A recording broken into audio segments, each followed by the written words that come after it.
There. All right, let's get this going.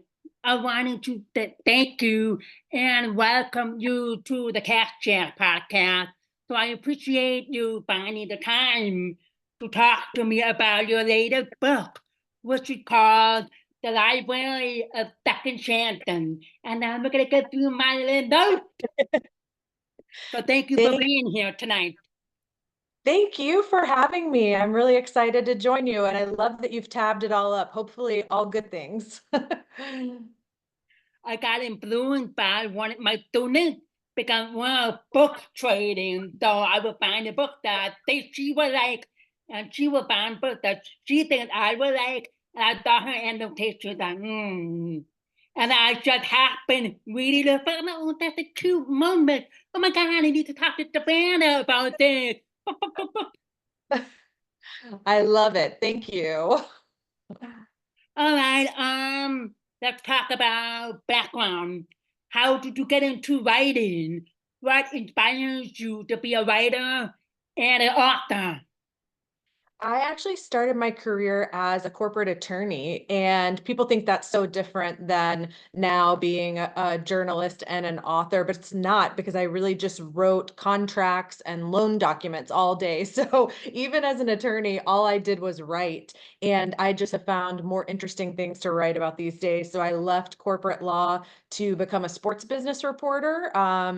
And then still do that. That's still my main job. But then started writing fiction on the side as well because I love to read fiction. I love Hallmark movies, and I live in a little small town, and I'm that sort of big city corporate lawyer who left my job to become a writer and live on a small, tiny little island. And so I kind of have my own little Hallmark story, and now I get to write them. Ah, that's awesome. I can't believe you. That's the jack of all trades, lawyer, writer, publisher, all in one. That's really a nice background of how you made an opportunity for a career change. Any specific genres you like to write? Nonfiction, fiction, romance, sci-fi. So I write nonfiction and fiction. I started first with nonfiction. So my first book deals were all for sports nonfiction books. And in fact, I should be soon announcing a new sports nonfiction book that is coming in the next year or so. But I always knew I wanted to write fiction and that I wanted to write either romance or women's fiction. And I think I sort of straddle that line. I mean, my books are technically romance, but I think that my female characters see huge changes in themselves, and their female friendships are important parts of my stories. So I think it kind of straddles that romance women's fiction line. But you have a preference in what kind of writing you want to do. I know you mentioned about nonfiction and fiction. Which preference you feel more comfortable and more connecting to writing, and why? I really like both. So sometimes I'm writing on both in the same day. I'm writing nonfiction maybe in the morning and romance in the afternoon. It uses different parts of my brain because the nonfiction takes a lot of research. It takes interviewing other people. I have to have my facts straight, or, people will come to me and tell me exactly what I got wrong. Whereas romance, I get to just make it all up. And I, going into it, thought that that was going to be easier, that if you could just make everything up, that's got to be easier. But I think it's harder because you have to develop these arcs for your character, and you have to make them realistic, and you have to make them relatable. And the people can't all be like you. So you have to think about other aspects of a person's character that people might relate to, even if it's not something that's part of like me and my character. So romance is harder, but it's more creative. So I need a little bit of both in my life. Okay, we're diving into the book, The Library of Second Chances. How did you come up with the title of the book and the story?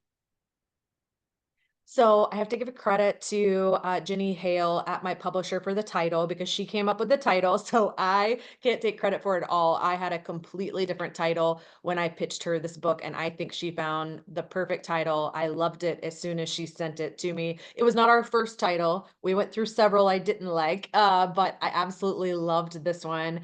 And still, even now that it's been out for months, really love the title. But the book idea really came from my love of little free libraries. During the pandemic, I was visiting a lot of little free libraries in my community, and I noticed that they sort of have their own personalities, from the way that the little free library is decorated or what it's made to look like, to maybe some of the things people leave in there other than just books. Like, I know some people will put stickers and bookmarks in there, or I saw somebody online once and they make these handmade coffee mugs and put it in with the books. So I started thinking about what kind of little free library my book could have that would be a little Wow. different. And I've always loved the movie You've Got Mail. And so I started thinking about, what if people started talking to each other essentially through the books they were leaving in the little free library? And that gave me the idea to put index cards in the little free library where people would write, why they thought someone else would like that book. And then these two people start to leave notes back and forth in books to each other, but they're not using their real names. So they don't know that they actually know each other in real life and don't like each other in real life. But that's what makes it fun. That's awesome. How did you come up with the name like Lucy, Logan, Taylor, especially the pretend name for passing out the note? I really liked how you did Island Girl and Gatsby Ghost, especially Gatsby Ghost. I was just like, I can't wait to read more about him or what the next step. So I had his name first because I had just finished reading a book called Z, The Beginning of Everything, which is a book about Zelda Fitzgerald. And I'm sort of fascinated by the writers and the artists of the 1920s. And Zelda Fitzgerald's story in particular is interesting to me. And so I decided that that would be one of the first books that one of them would leave for the other one in the little free library, because I had just finished reading it. And so I think he's the one who leaves that one. They exchange several books about the Fitzgeralds, and he signs his Gatsby's Ghost. But when she writes back, she signs hers Island Girl. Her name actually changed a few times. I think her original name was Golden Age Girl, and we decided we wanted it to be a little more beachy for this summer kind of book, and made it Island Girl instead. That's awesome. I really love that. That's so creative. I'm reading I'm that. And it's so really good with the book and the plot from just beginning to the end. Just check. Thank you. How, yeah, no, any information about you writing the book? You mentioned Colby, that is the free library. Yeah, I have a couple of free libraries around here too. So I will go through my book and my kids' book and just, pick them out and then swap. Sometimes I will take one or two books that like catch my eye. So yeah, free libraries are just amazing, and I feel like we need more of those around the world because you never know. I just got back from a trip to France a few weeks ago, and I was surprised how many I saw in France. I wasn't really expecting to see any, and there Wow. weren't as many as here, but I think I took pictures with three or four different ones while I was over there. And if I had known, I would have taken copies of my book with me and left it, but I didn't know, and there really wasn't room in my suitcase anyway. I like all the inspiration from the movie You Got Mail and the back and forth I've seen that movie. I was just like, so cute, so horrified. And I also thought about a blind date book, like you have like a completely wrapped up book with a note on the front cover. I'm like, oh, this is like an interesting book. So it's just a mixed genre, mix of a movie or a different book or all of that all in. the Library of Dr. Chanton. I really, really enjoyed the book. I'm so glad that you did. It's tough because that's my first book. So now I feel a lot of pressure that people who liked the first book, I'm worried they're not going to like my next book, but I have got another one coming out next May. So fingers crossed that everybody likes it as much as they've liked this one. Definitely. Okay.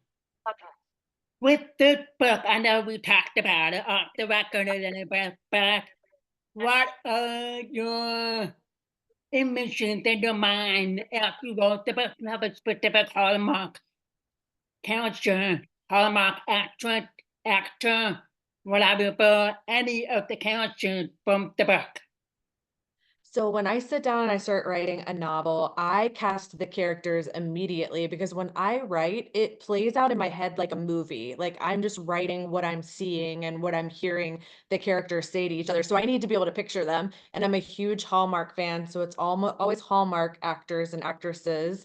And so for this one, I knew Logan first. I knew that I wanted Logan to be Brennan Elliott. I love Brennan Elliott. He's one of my favorites. And his character originally was a developer, but it changed a little bit and he became a consultant to the city instead. But I kept thinking about the character that Brennan played on Cedar Cove.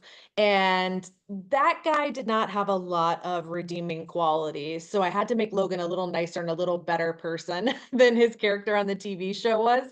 But that's where I got the initial idea for him. And then Lucy, I sort of had an idea of the type of person she would be and what some of her fears and some of her issues might be. And it came to me one day that she reminded me a lot of Bree from Chesapeake Shores. And Bree, if you watch the series, keeps up a little free library at one point, and then she does end up running the bookstore in town. And I thought, well, that's perfect. So I would cast, I believe you pronounce her name Amelie Ullerup, for that role. And I've never seen them do together, but I think they would make a great pair. Yeah, like we are alike, and I don't know how many ways. Whenever I pick a book, and I read on the book that eventually be a Hallmark movie or a Hallmark like book, I will read. I will try to shut down the movie or whatever I'm reading. I was like, oh, the my original thought for the character was Lady Shabbat for Luty. And then later, after reading on, I was like, oh, wait a minute, that's not gonna work. Maybe we from such a picture because she got all the quirk, funny, and just, you know, perky character. And for Logan, I was thinking, I'm not trying to be biased with the Hallmark couples or the pairings or whatever, but I was thinking Will Camp. But I was like, wait a minute, Will Camp is more of a dancer, more of like a shock kind of thing. So I was like, and then you mentioned Brandon. I was like, yep, Brandon there. And I'm like, reading the book, I'm like, trying to picture a movie and how it's going to play out. I was like, these are great character choices for the book. Now we need a movie. I think it'll be a really good movie. So my dad doesn't agree with Brennan being Logan. He has a different idea. My dad read the book and my dad's a big Hallmark fan too. He loves Hallmark movies and he thinks Logan should be Andrew Walker, which I'd be okay with that too. Oh, that's another idea. That's another idea. Yeah. Yeah, but I could see Brandon because he's always having that little man purse or man bag in both of the movies Yep. or TV tunes I've seen. Andrew, not so much, but both are great actors and just amazing people. Do you have any other plans coming up for the next book or book that you are currently working on and hoping to publish the next year or two? Yeah, I do have one deal that's already been announced for May of 2025. for a book that I actually wrote before I wrote The Library of Second Chances. It was actually the first book I ever finished, but it's going to be my second book out. And it is based in part on the Miranda Lambert song, The House That Built Me. I love that song, and I had always had an idea for a story to kind of go with that song. And it's got some Taylor Swift vibes too. I love Taylor Swift. So that's a fun one because I worked with a songwriter to write an original song for the book that I'm going to get to release kind of alongside the book. So I'm excited for that because it'll be kind of different than this book. Awesome. I can't wait for that one. Let me see. I okay, this book that I really second chance, and I mean there are so many little notes, and I like how Logan had a very good relationship with his sister, and they don't often get together. But like Logan was like talking to his sister about Lucy, and she be like, "And she the one that you like, and she the one you know." And then after I read it, like, I'm like, "Come on, do something, make something happen," you know. Because once I get in, I'm like, "You gotta give me something. You can't just keep dragging me along though, for the ride." And when they came to Britain, it was really nice, and it was nice to see Lucy, how Logan and after Boston and how he gets along with his family. So it was really nice to see a lot of chemistry and a lot of connections with Logan and his sister, and how Lucy was able to inherit the building and the free library from the previous king who passed. So it was really nice, and I like how in connection into the whole book. Yeah, I needed somebody that could open Logan up a little bit and sort of show him where his shortcomings were or where his blind spots were because he's all business and he's so focused on his career and so focused on that professional sort of success. I needed someone in his life who could really tell him like it is and could open his eyes a little bit. And I thought, who better to do that than a sister? I have a brother, so I know what that relationship's like. So I figured, you know what? He needs a sister to come in and open his eyes to this person who's right in front of him. Yeah, I'm looking. I'm trying to find it. I can't remember which way. Hold on.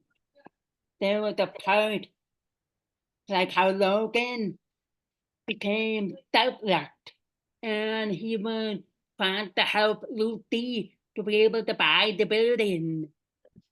And Lucy was like, "Nah, you don't have to do that. You know, I could do that myself. Why are you doing that? You know, he was like, it's just my job. You know, if I can't do anything for the town with all of the development, because they wanted to keep the whole historical purpose of the town and leave the original alone and just updated, upgraded. No. And I like how he kind of went behind her back and like make plans, like how to conserve the building and how to write up a plan. And she was like taken back because of how she reacted at the town hall meeting on jumping in conclusion with the couple from the diner who were planning to retire. There's just so many beautiful moments and connections and how they played out in the book. That's another one reason why I should like really love, but I'm not reader. I could have put it down. I was like, okay, I need more. I need more. So what's happening with the restaurant is a kind of a true story of a restaurant here on the island where I live. I live in a town that's very much like this fictional town I made up in the book, but the restaurant story is largely true. That restaurant exists in my town. It has a different name, but it has the same problems with sort of the structure of the building and this need for the town to do something new on our waterfront. And that restaurant is set to close in 2025. And this was sort of my ode to that restaurant that I've been going to most of my life. Now, the owners in real life are different and have a different story than what I told in the book, but the restaurant in my town gave me the inspiration for it. And then I heard from people on social media, especially I'm in my early 40s, and I heard from people in their 20s that they hate the movie You've Got Mail. And I love it. But they said they hated it because they hate that he is trying to put her out of business. And so I knew from the very beginning, Logan was never going to be trying to put Lucy out of business. That's not a spoiler for people who haven't read it. I tell people that openly because I don't want them to not read the book because they don't like the movie. So it's very different. At no point is Logan ever trying to put Lucy out of business. Yeah, definitely, because the book are not alike with the movie. So if this book becomes the Hallmark movie, it might stay the same. It might just adjust the character. Maybe Lucy will become Logan, and Logan will become Lucy based on the background. So it'll be very interesting to see that. I mean, Emily being a consultant and Logan being the free library bookkeeper. No, you never know about the birthday. Like, yeah, I read a book and I watched a movie last week, and I will be speaking with her at the end of this month. Angie Ellerton, who wrote Autumn at Apple Hill. So I got her. So I read the book, watched the movie, I watched the movie a few times, trying to make sense of the book. There was something different, but overall, both were good. The book was good, the movie was good, just a little bit of a plot change or adjustment. I'm going to confess something. I totally forgot about the bonus. So I will get to that. Bonus ending, I will get to that after that. Because I totally forgot we were talking. I was like, oh, I'm going to read the bonus alternate ending. So I'm going to do that tonight. And I let you Yeah. know what I think of that. Whoop! I watched the movie you mentioned maybe 2 nights ago. I had it recorded and finally got the chance to watch it, but I have not read the book, so I'm gonna go back and read the book now. Definitely. All right, speaking of movies and Hallmark, what has gotten you into Hallmark world? Who or how did you get into the Hallmark rabbit hole like me? Mm. I don't even remember where it started. It might be because my dad likes Hallmark movies because we've been watching them for as long as I can remember. And especially at Christmas time, he'll text me and say he just watched one and ask if I've watched it yet. And now he only lives about a mile and a half from me. And so sometimes he'll save ones on his DVR for me to come over and watch with him. So we watch a lot of Hallmark movies, and for as long as I can remember. As a matter of fact, today I've been working on an article where I write about Hallmark movies for a couple of outlets, and I've got my Christmas preview coming up next week. So I've got to turn that into an editor tomorrow, and I'm so excited for the movies this Christmas. There are some really good ones that I can't wait to see. Yeah. Christmas is a busy time for me at the Cat Jack Yeah. podcast because I am like, with my weekend, like, this weekend I'm going to focus on the three movies or whatever, but when it's time to get closer to Thanksgiving or the holidays, it's like 4 or 5 movies. I'm like, So I will ask my viewers, I'm like, do you want me to review all 4 movies right away? Or do you want me to do 2 on Saturday, 2 on Sunday? So do I know, make sure I'm still alive and kicking after watching all of these Hallmark movies. I think the lineup and I've seen some sneak peek and some previews. There's at least 10 so far that I'm looking forward to. So I'm still researching and looking up and trying to get all the sneak peeks. Well, I think this year we're gonna be very happy again, like we were last year. I had to narrow it down to 10 for this article I'm writing, and it was hard to go down to 10, and they don't give you a Yeah, lot to go on. Some of these movies, they're still editing them. They're not even ready yet. And so even as a journalist, when I go into their media site and I'm looking for information on the movies, some of them there's only 2 or 3 sentences about the movie, but that's still enough that it sounds interesting to me. So getting down to 10 was hard. But I knew I had to put the holiday touchdown one, the Chiefs love story on there because I'm a sports writer in my day job. So the yeah, fact that Hallmark is going to have a football movie, I have to be sure and watch that one. yeah. I have to. I'm a football fan. I mean, I'm a Packer. I'm a Packer girl, and then when they were coming up and making the movie, the holiday touchdown, the Chiefs, the Panthers, the Chiefs. They could pick a different team, so I would change my story on my post. I'm gonna change it to a call the holiday touchdown, the true Packer love story, my friends are like, whatever.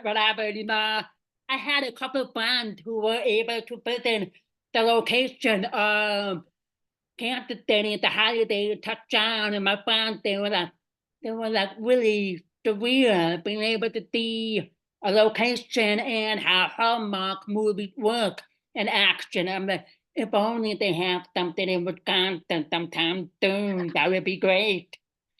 My husband is from Wisconsin, so he grew up a Packers fan, and his mom's a big Packers fan. So he would agree with you. Oh yeah, I mean, I'm a hardcore fan. I mean, when football season starts, I will post on my Instagram, tell them do not disturb, do not bother calling, do not bother texting. So my friends will be like, hey, are you okay? I'm like, yeah, I'm fine. Why? He goes, no, you lost. I'm like, yeah, it's fine. We were ready. It's fine. It's fine. So I grew up, I was born in Green Bay. True back. Okay. Uh, Mm. do you have any favorite Hallmark actors or actresses that you really just love? Brennan Elliott is top of the list, for sure on the guy's side. Um, I love so many of them, and some of them now have left and are not at Hallmark anymore, which is really sad. You don't get to see some of the same pairings that, you fell in love with before because people are at other networks, so that's kinda sad. Lacey Chabert, I think everyone loves Lacey Chabert. I remember her from back in the Mean Girls days and before she was ever at Hallmark. Andrew Walker that my dad wanted to cast in my movie. I love him too. I'm trying to think when I was going through the movies today, there were several more I saw that I was really excited we're gonna get a movie this year. But they do a really nice job, even with the newer people they're bringing in. Quite a few of them I've really fallen in love with too. Yeah. Do you have any favorite movies? I mean, it could be fall movies, Christmas movies, or summer romance movies. Do you have any favorite movie name five on top of your head? There was one that was called, I think A Season for Love or The Season for Love, something like that. That was a summer movie. They had a barbecue competition. That was Autumn Reeser and That was the Mark Mark Lucas. Lucas. Yes. Yeah. So my book coming out next May of 2025, Mark Blucas is who I would cast for the guy. So I'm a big fan of his Okay. too. He hasn't done any lately though. Not really. I think he did a few Hallmark movies, but I think he's part of a TV show series. What was that? The work with the life with my life with the Walter boys. That Yes, I actor, haven't seen it. he is good, and I'm just like that way he bad. We need to get him back on the Hallmark. Come on. There's one called My Secret Valentine with Andrew Walker and Lacey Chabert, and it's a little bit of a you've got mail take too, where they're leaving notes back and forth to each other on like a blackboard Yeah. in this cabin. And I watched that several times when I was writing this book, to get some inspiration for those notes back and forth and that kind of thing. So that's a favorite of mine. There's a Christmas one that's my favorite that they don't play very often. And now, of course, the name flew right out of my head, but it's a woman that goes to a writers' conference around Christmas time at a hotel, and she's trying to, get her first book finished, and ends up sort of falling for this other writer that's there at the conference. And I know that it's based on a book by Richard Paul Evans, and the name of it flew right out of my head, but that's probably my all-time favorite Christmas movie, which you would think I would remember the name of, but I just I just lost Yeah, it. I know what you're talking about. I know what you're talking about, but I can't think of the name. Who do you remember who was in that movie? No. Well, it's Alicia Witt as the female character. The male character, I don't know that he did many other Hallmark movies, so I don't know his name, but I know Alicia Witt played the female. That must be like a I know I'm gonna Google it movie on my phone way because it's back. gonna make me crazy. Yeah. For me, last year, the favorite Christmas movie was A Baltimore Christmas with Christopher So good. and Bethany Joyland. I watched that movie I that love her. 12 times. I love it. I'm a I'm a One Tree Hill fan, so I love anytime she's in a movie or Chad Michael Murray because I love them from One Tree Hill days. That was a good one. Okay, the Mistletoe Inn is the Christmas movie I was thinking of. I'm gonna have to look that up. I'm thinking of a They don't completely play different movie, but they don't play it very often, but it's on YouTube because I've watched it on YouTube, even though they don't show it on TV very much anymore. And I think maybe I'm the only person who liked it. And then there's another one called A Winter Love Story. I love when there's a writer as the main character, probably because I'm a yeah. writer. But A Winter Love Story had a new debut writer that they send out on tour with a more seasoned bestseller, and they go on this road trip together for their book tour. And I loved that one. Yeah, that was a good book. But Baltimore Christmas, I mean, I don't know that movie poster that came out last year out there. That could be the blockbuster movie of the year. Just watch it. I'm sorry, three white men and a baby. Bye. Baltimore Christmas. But now this year, I don't know what is going to be the blockbuster Christmas movie because we have so many coming out and we have so many finally these parents are working together in a movie or finally a sequel or finally a brand new base like a lot of younger people are coming more into Yeah. Hallmark while the back on the older Hallmark stars are doing more movies, but kind of like gradually moving out Uh, or not committing to more than three movies a year or four. Yeah, when I was looking through the list today, something that stood out to me was there were 2 or 3 movies that involved, the main characters being divorced and being ex-spouses, and then, the assumption is they must get back together because we know these are always romance, love stories, but I know that the one Lacey Chabert is doing that's set in Iceland, her character and the character's ex-husband go off to Iceland to try and solve this mystery together. And then I know I saw at least one more, maybe two more, that was a divorced couple. So I think it's nice that they're doing some kind of new and different things and not just the typical storylines. Right, right. Do you have any favorite pairing of Hallmark? Or do you have any pairing that you want to see on screen or in a movie together?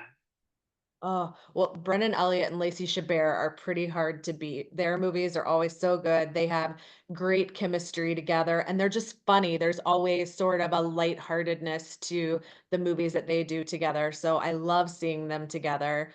I love Ryan Pavey, so I'm trying to think of who he hasn't done a movie with that would be nice. You know what? Him and Amelie Ullerup might be really nice together. I don't think they've done anything together. Yeah, yeah. Like the Shabbat, Brandon Alien, and Andrew Walker, Nikki Delos. That my Yes. that in my power couple of Hallmark. I would like those two couples are just like amazing. And they have done, I don't know, maybe 10, 15 movies or TV together. I mean, once I found out about Curious Caterer, I was like, "Hmm, so good." And I wanted to see more movies about uh love with my heart. Wait, I want that. All my heart in Oh, love. The dude, I want to yep. see more. To see one with Lady Bunny and a baby. That something happened with the house. Something. I want more of that. And then after all of that, oh, they have a TV series together. Rock one mystery. So I binge into that. I was like, oh my God. They're great together. I don't know that anybody beats them. They're probably the best couple on Hallmark. And I like the new movie, Hint That Hurt. I was like, I don't know about that movie. Are they actually married, or like that married, or the boy, or the lady, and they will get married? And then when I watched the movie, I was like, oh, they're actually married. But they're representing a couple who want to get a divorce. Yeek! But Yeah. overall, it was a good movie. And it helped Yeah, and strengthen their listening and their marriage and become stronger at the end. So I learned a lot, I see a lot from the movie. it was good because when I was a lawyer, a lot of lawyers I knew were married to other lawyers, sometimes in the same firm, but sometimes in a different firm. And that doesn't always turn out well because lawyers argue a lot and they like to be right and they think they're right about everything, even when they're not. So that it's not always good to date another person like that. Right. Okay, last question. Do you have any book recommendations? That you have a favorite book, or do you have a book that you feel like people out there should read or check it out? So I just finished two Christmas books that I thought were wonderful. They actually both came from the publishing house where I'm published. I got advanced copies of them. Otherwise, I probably wouldn't be reading Christmas books just yet. But I read The Noel Nice. Bridge by Jenny Hale, and it was so good. Loved it. I just finished it about a week ago. Um, Absolutely loved it. I love all her Christmas books. I've read every Christmas book she's ever written, and they're all wonderful. And then Lindsay Gibson, who is also at my publisher, has a brand new one that's out as well, The Christmas Coin. And I got to read an advanced copy of I know, it, I'm and I ready for really my liked copy. I it. know, I'm So ready for my copy.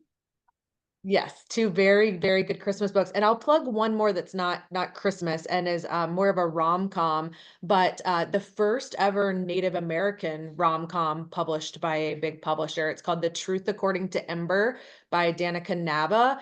So funny, so well written. My husband is an art writer and he focuses on Native American art. And so we get the opportunity to spend a lot of time with people in those communities. And so I wanted to read that book as soon as it came out, and it is perfect. One of the best rom-coms I've ever read. Okay, I'm gonna look into that one. I will look into the other three. I'm ready for my copy of Christmas Coin. But the other two I will check out, especially the last one. Okay. We have 15 minutes left, so I'm going to turn over to you. If you have any questions about me or my podcast, feel free.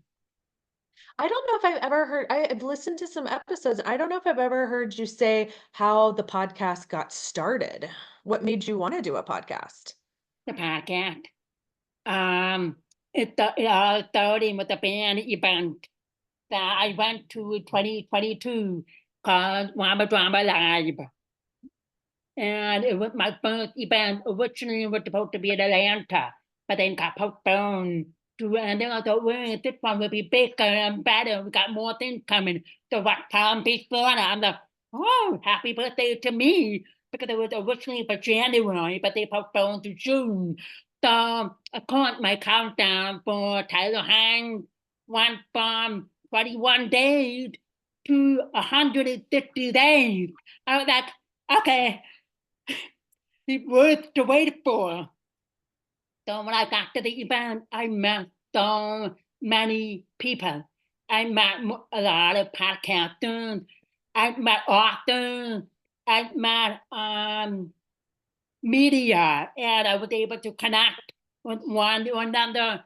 And by the end of the weekend, I was like, I don't know if I should do a podcast. I want to do a podcast, but it's not going to be Hallmark related. It will start off at my love for Hallmark and understanding the actor world, the actress world, along with the directors, with the writers, with costume designing, with supporting world. There was just not that. So I started, I was like, okay, here I go, but I'm not going to be like 20 podcasts a month or all of that, because, of course, I'm a full-time public school teacher for the deaf and the hard of hearing, and I'm also a mother of two. So my life is just like, nah. So I started that, and then it went really well. I'm over a deal on my podcast journey, and I'm starting to branch out more on authors of books if I'm able to connect or get a hold of, and also with better platforms and social issues out in the world, like that culture, the ongoing process for me, life as a teacher or life as a deaf and hard of hearing teacher in a public school system. Special needs mom, bully with other kids with bully and mental health awareness, because since COVID, mental health is the number one issue these days. And that, unfortunately, I'm going to have to blame COVID on that. But again, it's there every day, before COVID, during COVID, after COVID. It's an ongoing, so I try to like branch out my podcast journey into a variety of topics, so people know that they're not alone. And if you want to talk Hallmark or want me to go live about a book or a movie, nah. Okay, I've got a tough question for you. What's your favorite podcast interview you've done? Who was it? Uh, you can put me on the spot here, Savannah. May Maybe the person who surprised you the most. You see on my podcast, casted on my poster, to be honest with you. Um, Not my favorite. I would say my most watched podcast of the whole year was Paul Campbell. The first Oh, time I interviewed him, he did or did not surprise me, because I had a gut feeling about Paul Campbell. And he is just phenomenal, very wise, and he's very in depth of a person. And on screen, off screen, Paul Campbell is the same person, both. His podcast interview with a lot of wisdom, a lot of stuff about writing a movie, producing a movie, and developing character-wise. So I would say I really enjoyed Paul Campbell's interview. I had him on the podcast again to talk about his latest movies and his movie rating with the three wives, a man and a boy. And the mystery, the case of the mystery lane.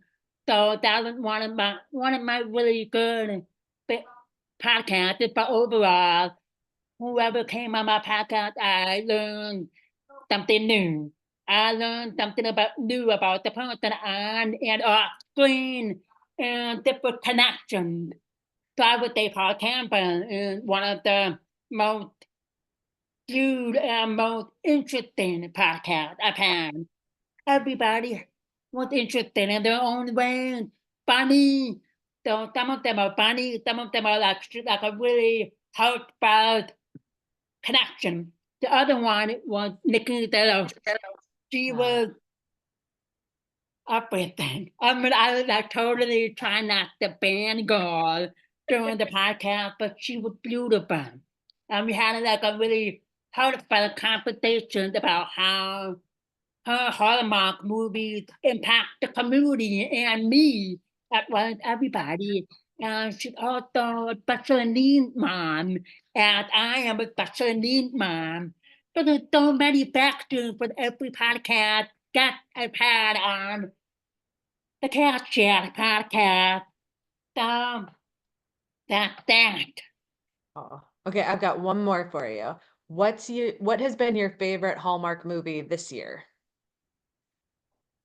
This year, okay, let me think. Um, my brain is messed up because the movies every weekend because there's so many coming out. Um, right now, by name off the top of my head, the real rat with Kimberly Susan and Lucas Bryant. That movie, I was at watch, I was like, oh my god. Then when Hallmark did a little spicy, it wasn't like spicy, but it was just like, whoa, it's a meal that getting hot in here.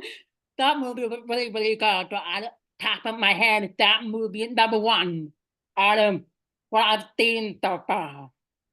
I liked that one a lot. I just watched it maybe 2 weeks ago. I had recorded it. I was in the middle of a book deadline, so I was trying not to watch anything. So I watched it a little bit late, but that was a really good one. I think my favorite for the year, though, is the Blind Date Book Club. I loved that one. Yeah, that also was really good. That was really cute.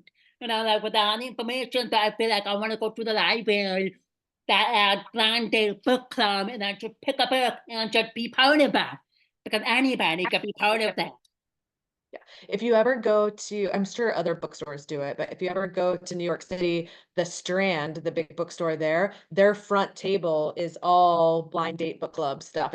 They're all wrapped and they've got little things about the book on there to make you interested in picking it up. And I always think that looks like fun. I may go there because I'll be going to New Jersey and to Denmark for the Christmas time event. I plan to spend a day or two in New York City before the event because I have a couple plans for the fans that we were thinking about going to Ground Zero and Mhm. visit the museum and the Rockefeller Center. So I will look up that bookstore, maybe get a book from there. So Oh, yeah, it's a great bookstore. I love bookstores. I go in there, I come out with I don't know how many books. My husband will be like, how much were they? And they weren't there. So that's okay. They weren't there. I'm really bad at Amazon too. That's another thing. I'm also writing a book, so I get I get how much time it takes, it's been on the back burner, then coping, because I was gonna write a book, a memoir, myself growing up as that person with my struggles, going through school, community, whatever, and at the public school teacher. So getting there, I've been doing a lot of training, and then this year I was like, I'm gonna do it. I'm gonna do it. But it's a lot. So I'm slowly like working out each weekend and each day if I find time to write my book. So we'll see. Yeah, you just have to find little pockets of time where you can write. And my first book took me, I think, 2 years, and now sometimes I can write one in 2 months. It just depends on what the rest of my schedule is like. Mhm. Yeah, I've been writing since October. I've been writing since April. So it's fairly new, but it's coming along. So it's just really good. I told my family about it, like, wow. And then, yeah, so it's a lot of stuff about growing up and a lot of experiences, positive experiences, bad experiences growing up. I can't wait to read it one day. Yeah, so hopefully it'll be ready in a year or two, but you never know. Mm, Depending on the pace I'm going. So I have a 4-day weekend coming up. So hopefully I get them ready in while my kids are at school. yeah. Okay, well, if you don't have any more comments or questions, I'm going to wrap up this podcast. Okay. I'm so appreciative. This was a lot of fun. Well, thank you for coming on. I really appreciate you talking to me about your book that I will of second chance in, and I will love for Hallmark. And hopefully looking forward to the new book that's coming out in 2025. Yes, I will make sure you get a copy. Perfect. Well, thank you for tuning in for the Cat Chat podcast. If you have not grabbed the copy of the Library of Second Chances by Savannah Carlisle, please do. It's a really, really good book. Don't judge by the book cover. It's really good book. And think about Brendan Elliott, Emily Arup at the characters. Thank you so much. Thanks for having me.